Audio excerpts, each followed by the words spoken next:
श्रीमात्रे नमः। नमो देव्यै महादेव्यै शिवायै सततं नमः।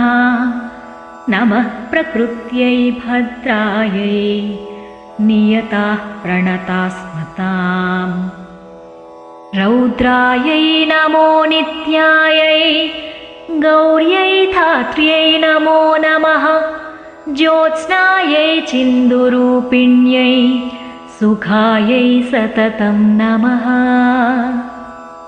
कल्याण्यै प्रणतामृत्यै सिद्ध्यै कुर्मो नमो नमः। नैऋत्यै भूभृतां लक्ष्म्यै शर्वाण्यै ते नमो नमः। दुर्गायै दुर्गपारायै सारायै